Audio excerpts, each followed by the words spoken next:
Okay, it's fine. Ask best ready. Okay, Bismillah. Just I wanted to end off with some thoughts on Ramadan preparation. Now, I'll talk just for 2 or 3 minutes. I'm going to give you exercise after that, inshallah.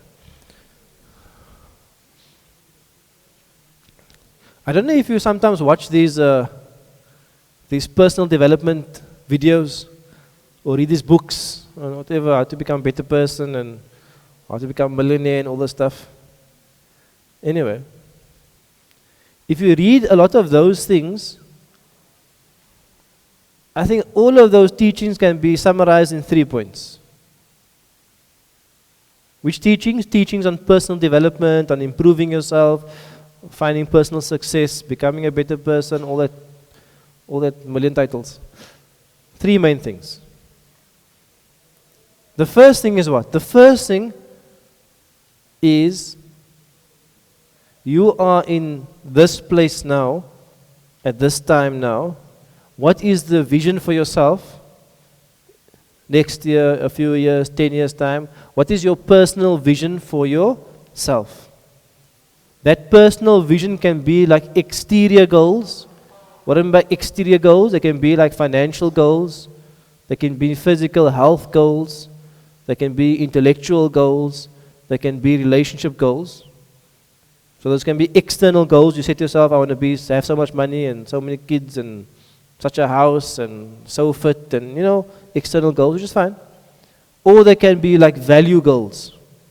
Like I want to become this type of person. I want to improve this aspect of myself. I want to become more generous. I want to become more kind. I want to become more patient. I want to become less angry. They can be personal goals. Okay. So that's the first step. So the first step of all of personal development is being able to see a different you. Because if you can't see a different you, you can't be a different you. You understand? You can't be something that your own mind can't even imagine. You with me? So the first step in personal development, and you should apply this to your whole life, to your own life, to your family's life. What's the vision for yourself?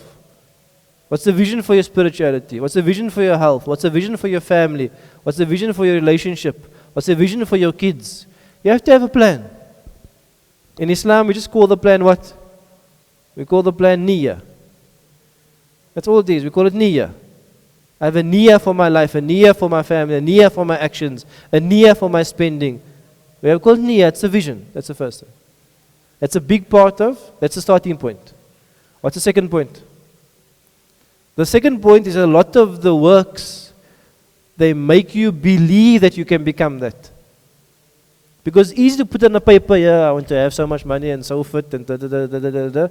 But you tell yourself, I'm just joking, man, I'm just doing this quickly.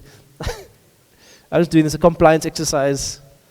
The second step is to really make yourself believe that you are not weighed down by your past, you're not weighed down by your negative perception of yourself, that you actually can be different. That's the second thing. Tariq? Sorry? Darwish? Can you just ask him to turn the volume down in that classroom? That's the second part. What's the third part? Once you can see that vision of yourself, once you start believing that vision of yourself, what do you think the third and the last step is? Is what? Like I'm here and my vision is there by the banner. Oh, this banner's a bit close. There by the mihrab. I can see myself there, but I'm here. What's the last step? Is to start walking. Start walking. Is to actually start moving. What's the most difficult thing about getting there? Why don't we do it? So that's the third part of all this personal development stuff, is do the action, and why not doing it, willpower, all the other stuff. But what is the most difficult thing? There's a whole lot of obstacles. There's obstacles in the way. Where are those obstacles located? Some of those obstacles are located inside your own self. And some of those obstacles are external obstacles. Okay. You following me? So that's all personal development is. Seeing a vision of yourself, a better you, picturing it. Number 2, start believing it, telling yourself, I can do this. Telling yourself, I'm not weighed down by my past failures. Telling myself, I'm able to get this, believing it. And number 3, the most difficult thing is to walk it and keep walking it. And part of walking and keep walking is that you have to overcome the obstacles. Okay. What does all of this have to do with Ramadan? I really believe that Ramadan is like a personal development month given to us by Allah. It's a personal development month given to us by, it's Allah's personal development plan for you and me and every single one of us. It's like a gift. Like here, I'm giving you a window to be a new you. You with me? So what does Allah do? Allah will outline for you and say, I am giving this because I want you not to be who you are. I want you to be on a different level, a different category of people. These people are called muttaqun. I want you to get that robe, that title, that position, that you become of these people called muttaqun. Allah tells you that. That's the first thing. Then Allah gives you all the support to make you believe it and to remove the obstacles. What obstacles Allah remove in Ramadan? What obstacles Allah remove? He ties the shayateen. You can't tie your own nafs, your nafs still comes out. But the external obstacles, somehow in Ramadan, we just automatically, they see that new moon, we automatically just more pious. Many reasons why, but one big reason why is that Allah has actually, and we believe this as Muslims, Allah has actually restrained the shayateen. If you can rephrase it, Allah has reduced the evil whispering and the evil influences, and suddenly without that evil influences, I feel better. I feel good. I feel more pure. Then Allah gives you all these gifts. وَإِذَا سَأَلَكَ عِبَادِي عَنِّي فَإِنِّي قَرِيبٌ أُجِيبُ دَعْوَةَ الدَّاعِ إِذَا دَعَانِ. This verse in the month of Ramadan. Just ask me and I will give. Allah says, don't worry, you had a whole terrible life. I will give you a night that's better than a life. You had a terrible life. You had the worst life. I will give you a night that's better than the entire life. Go look for that night. You can attain everything in that one night. Go look for it. Can you see what Allah is doing? He's making you believe that you can be a better you. You can redeem yourself. You can change yourself. You can improve yourself. You can do it. So Allah sets up the playing field. He sets up the playing field.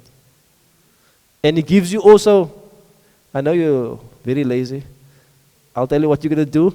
You're not going to eat. You're not going to drink. You're not going to be intimate. You're going to go pray at night. You're going to read Quran. Allah gives you, listen here, you know, you can't walk. I'll push you a bit.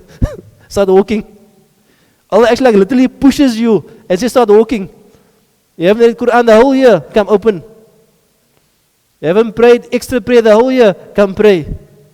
You haven't restrained your nafs the whole year. Come restrain your nafs.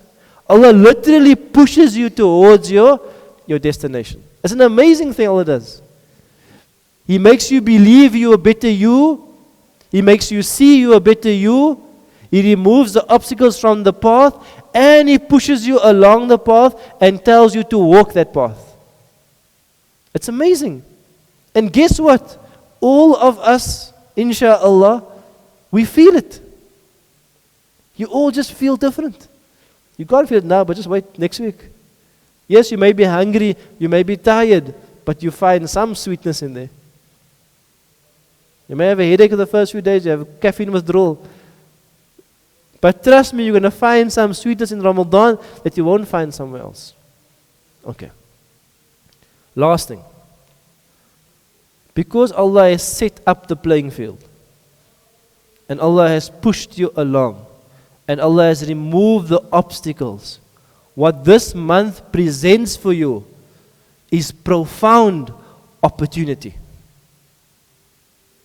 Profound opportunity to make real and permanent progress in your life journey. This month represents for you a time to fundamentally change yourself. That's why this month culminates in i'tikaf. It's almost like you're warming up, and it culminates in 10 days of intense development. And the 10 days of intense development culminates in the night of power. You with me? There's a build-up towards it. It's part of the sunnah. There's wisdom in it. So this is the opportunity that you present yourself. You are presented with. So what is left to you and I to do? You and I have to grab this opportunity and cling to it. We have to grab it and make the most of it. This is our job. And if we do that, we're going to find something. Okay. Last thing.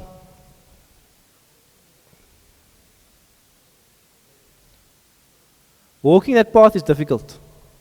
You get lazy and I'm not going to the Tarawih tonight and I'm tired of a long day and I'm not going to read Quran now. Okay.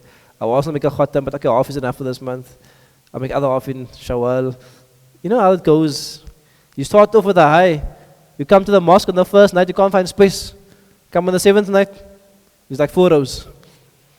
The first night of Ramadan, you can't find space in the mosque. It's out by the door like Jumu'ah. Come the 5th, 6th night. Come the 11th, 12th night. There's like no one in the mosque. You're like, what's happening? What happened to all those people? All just can't anymore.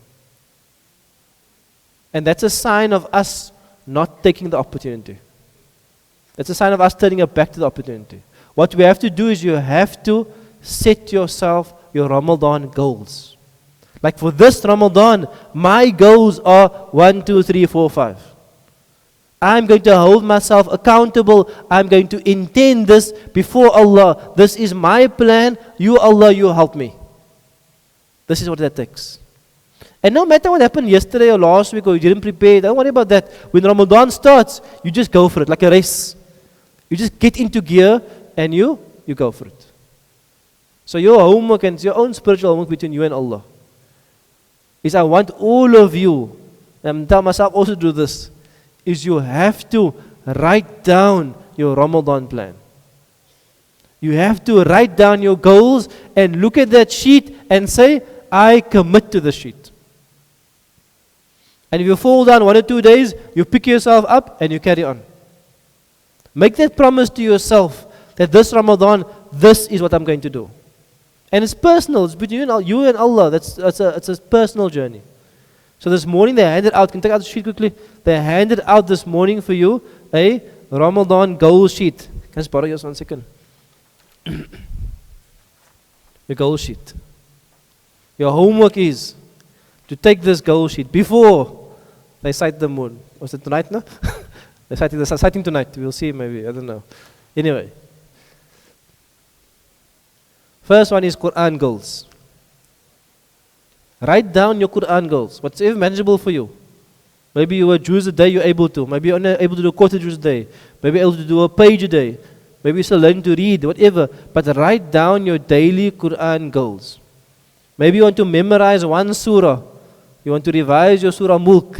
Or your back 10 surahs. Write down what your memorization and revision goals are. But write it down, your daily goals, and write down when, the time of the day also. If you don't lock down the time, you won't do it. Schedule it in your schedule. I'll do it after Fajr every day. At work, after Dhuhr, there's no lunch, I'm going to do it after Dhuhr every day. You must lock down the goal and put in your mental diary. That's number 1 is your Quran goals. Number 2 is your Salah goals. Salah goals. Sounds good, no? Salah goals. Make some Instagram posts from us, no? Quran goals, Salah goals. People have all the wrong goals there. Anyway. Okay, I'm slaying with my Salah or something, I don't know. The old people don't know what's happening. Anyway. You see the young people laughing. Anyway, so the next one is your Salah goals. Like obviously you're going to pray your 5 times, but what else are you going to do? Are you going to pray in congregation? Are you going to be 20 rak'ats a night, 8 rak'ats, 10 rak'ats? I don't mind, that's a personal choice. But make your personal choice. But also my advice for Salah is that pray a portion of Salah at home, at night. Even 2 or 4 or 6, but pray a portion of your night prayer at home. Don't go to Tarawih only, come home and come finish for the night. There's a different feeling when you pray at home also. On your own before Allah. Pray a few minutes every night at home. Even if you do 20 is fine. Not like I'm done. You can pray more, so you can carry on. If you did 8 in the mosque, you come home, you pray more. If you didn't go to the mosque, you pray Tarawih at home. It doesn't matter. But make sure your night doesn't go by except with some prayer. Daily remembrance, same thing. What dhikr, what dua, morning, evening du'as. I'm going to recite La ilaha illallah 100 times every day, salawat 100 times. Write it down so you hold yourself accountable. Number 3 is your relationship goals. Big thing of Ramadan also. What relationships I'm going to fix that are broken? Which ones am I going to renew that were neglected? And sometimes also some of you are in toxic relationships. It's a good time to end that as well. Obviously within reason and some detail, but some of you are not in good relationships and you have to end that. Except especially those ones that are not legally sanctioned, if you know what I mean. Those illegal ones, you know, the illegal ones. It's a good time to say, listen here, khalas, bas khalas, Allah tied the shaitan and you. Because Jay's fully pleased, you know, so just, you know what I'm talking about, no? Good time now. And number 4 is your service to others. Do something in Ramadan. I'm going to give so much sadaqah. I'm going to help out. I'm going to go to a soup kitchen. I'm going to do something for other people. Your homework, inshallah, I'm not going to mark your homework. Obviously, it's your personal thing. But my advice to you is to complete this worksheet, inshallah, and commit to it. You can keep it private if you want to, or you can put it on the wall. It doesn't matter. But commit to something before Ramadan, and then we go for it. And we ask Allah to help us on our journey. May Allah make us all of the muttaqoon. Allahu Ameen. I will see you on Sunday, inshallah, while you are all fasting, inshallah. Barakallah. Wassalamu alaikum wa rahmatullahi wa barakatuh.